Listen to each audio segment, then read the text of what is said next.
আইনি ভিত্তি বলতে ওনারা যেটা বুঝাবার চেষ্টা করছেন সেটা হচ্ছে এটা বাস্তবায়নের একটা সুস্পষ্ট আইনি দলিলেও সকলকে একমত হতে হবে। ওই যে সুস্পষ্ট আইনি দলিলটার কথা বলছি, ওইটার খসড়াটা প্রস্তুত না। আমাদেরকে তো ঐক্যমত কমিশন তাদের একটা রিপোর্ট দেবেই কয়েকটা অপশন নিয়ে, এবং অপশনগুলো দিলে সেটা নিয়ে তখন আমরা আলোচনা করব। কিন্তু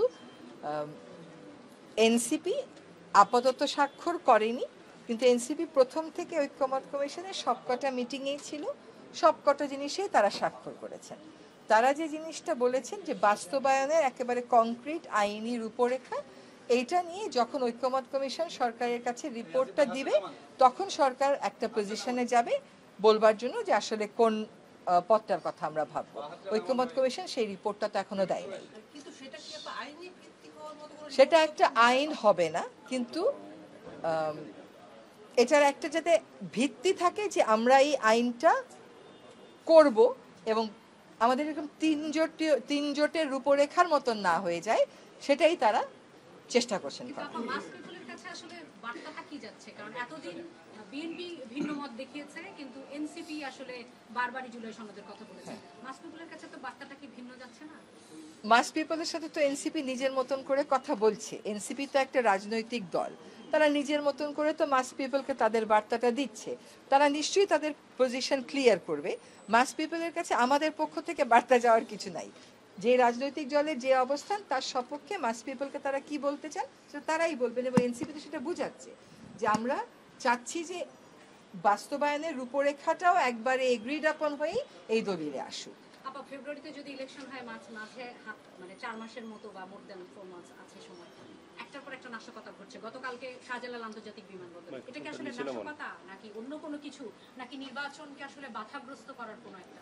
নির্বাচন ফেব্রুয়ারিতে হবে, সেই উদ্দেশ্যটাকে সামনে রেখে আমরা কাজ করে যাচ্ছি, এবং নির্বাচন কমিশনকেও সেই বার্তাটাই দেয়া হয়েছে। সকল রাজনৈতিক দল নির্বাচন যেন ফেব্রুয়ারিতে হয় এটার ব্যাপারে নিজেরাও অবস্থান নিয়েছে। এখন এখানে একটার পর একটা অগ্নিকাণ্ড ঘটছে, এবং অগ্নিকাণ্ডগুলো একটু বড় মাপের ঘটছে। সরকার প্রত্যেকটা অগ্নিকাণ্ডেরই তদন্ত করবে। এর আগেও আপনাদের মনে আছে সচিবালয়েও একটা অগ্নিকাণ্ড হয়েছিল, সেটারও যখন তদন্ত হলো আমরা কিন্তু খুবই স্বচ্ছ প্রক্রিয়ায় সেই তদন্ত করেছি। সেখানে এমনকি বুয়েটের প্রফেসররাও ছিলেন, এবং তারা তাদের একটা একদম ছবি এঁকে এঁকে সবাইকে বুঝিয়ে দিয়েছে যে অগ্নিকাণ্ডটা কিভাবে হয়েছে। এখন এই অগ্নিকাণ্ডগুলোর তদন্ত হবে, তদন্ত রিপোর্টের উপর ভিত্তি করে আমরা পরের কথাটা বলতে পারবো। একটা ভিন্ন বিষয় জানতে চাই আপনার পরিবেশ নিয়ে। নভেম্বরের এনসিপির সাথে কি সরকারের দূরত্ব হলো কিনা এর আলোচনা হচ্ছে আসলে? একটা রাজনৈতিক বিষয়ে একটা দলের যদি মতপার্থক্য থাকে সেটা মতপার্থক্য, সেটা দূরত্ব না। তো এর আগে অন্যান্য বড় বড় রাজনৈতিক দলও তো অনেক বিষয়ে প্রস্তাবনায় ঐক্যের অনেক বিষয়ে তাদের মতামত দিয়েছে। সেখানে ঐক্যমত কমিশন থেকে বা ওই যে 6টা সংশ্লিষ্ট কমিশন ছিল তাদের সুপারিশ সাথে তারা অনেক ক্ষেত্রেই একমত হয় নাই। এখনো যেখানে তারা স্বাক্ষর করেছে সেখানেও কেউ কেউ নোট অফ ডিসেন্ট দিয়েছে। তো এগুলো তো গণতান্ত্রিক প্রক্রিয়া। আপনারা যদি প্লাস্টিক আইনটা দেখেন, আজকে 6 বছর যাবৎ লাগাতার চেষ্টা করা হচ্ছে, কিন্তু একটা প্লাস্টিক কনভেনশন হচ্ছে না। এই জন্য কি বলবো জাতিসংঘভুক্ত দেশগুলো একজনের সাথে একজনের দূরত্ব হয়ে গেছে? তা তো না। এটা হচ্ছে একটা মতানৈক্য থাকতেই পারে। এটা ঐক্যমত কমিশনকে বলা হয়েছে তারা কতগুলো পসিবল অপশন দেবে। তারা বিশেষজ্ঞদের সাথে কথা বলেছেন, যারা ওই সনদে পার্টি ছিলেন তাদের সাথে কথা বলেছেন, রাজনৈতিক দলগুলোর সাথে।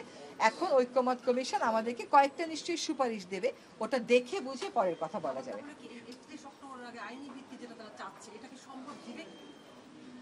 এটা নিয়ে তো আলোচনা হইতে হবে, এটা তো আমি বলতে পারবো না যে দিবে কিনা। এই ঐক্যটা ঐক্যমত কমিশনে হতে হবে। সেজন্যই ঐক্যমত কমিশনের তো রিপোর্ট দেওয়া, আরো আলোচনা যেগুলো করার জন্যই সময় বাড়ানো হয়েছে। দেখবেন সবাই যদি ঐক্যমত হয় তাহলে হবে। সরকারের এখানে কোনো পক্ষাপক্ষি নাই। Government is just facilitating the process. Government এই প্রক্রিয়াটাকে ফ্যাসিলিটেট করছে। এটা একটা রাজনৈতিক প্রক্রিয়া। দেশ ভবিষ্যতে রাজনীতিবিদরাই চালাবেন, জনগণের ভোটে যারা নির্বাচিত হবেন তারা চালাবেন। সেইখানে কতগুলো শাসন ব্যবস্থার সংস্কারের প্রস্তাবনাতে একমত করানোর একটা প্রক্রিয়াতে সরকার ফ্যাসিলিটেট করেছে, কিন্তু সরকার কোনো বিষয়ে হ্যাঁ বা না অবস্থানে যায়নি, যাওয়ার আমাদের কথাও না।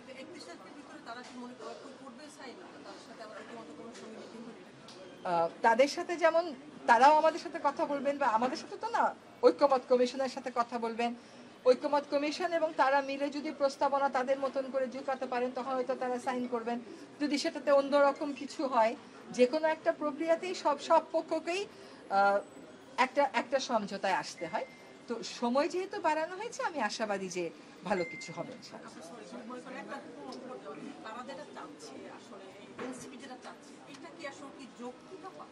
এই যৌক্তিকতা নিয়েও আমি মন্তব্য করব না, কারণ এনসিপি এককভাবে চেয়ে তো ওটা আসবে না, ওটা সবার সাথে কথা বলেই আসবে।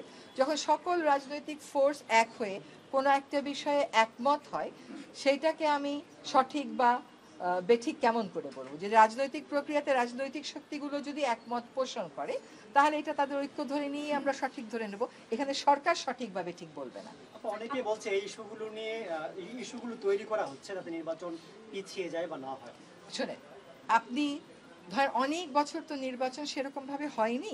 আপনারা ভুলে গেছেন যে নির্বাচনের আগে দলগুলোর মধ্যে সবসময় নানান বিষয় নিয়ে এই ধরনের কথাবার্তা হয়।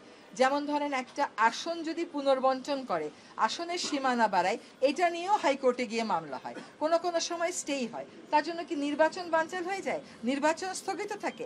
একটা রাজনৈতিক প্রক্রিয়াতে ও যা বলবে আপনারা সবাই একসাথে হ্যাঁ বলবেন, বা আপনি যা বলবেন এনারা সবাই একসাথে হ্যাঁ বলবে? তা তো হবে না। হ্যাঁ নার মধ্যেই তো রাজনৈতিক প্রক্রিয়া। তাই তো গণতন্ত্র কেন? কেন একটা দল হারে আরেকটা দল জিতে? কারণ কিছু মানুষ না করে বলি একজন হারে, কিছু মানুষ হ্যাঁ করে বলি একজন জিতে। It's a political process. এটার সাথে অন্য আর কোনো কিছুকে মিলানোর আমরা কোনো সুযোগ দেখি না।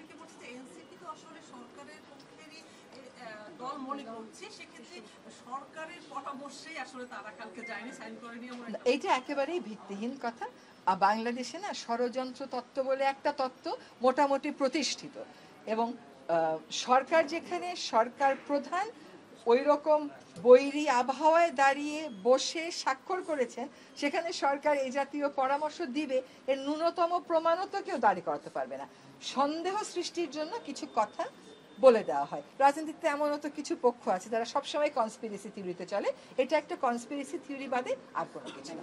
আপনার সেন্ট মার্টিন একটু জানতে চাই। হ্যাঁ, সেটা হচ্ছে যে 1 নভেম্বর থেকে খুলে দেওয়া হচ্ছে। 2 মাসের জন্য রাতে তো থাকার ব্যবস্থা নেই, ইতিমধ্যে বলেছেন আমাদের।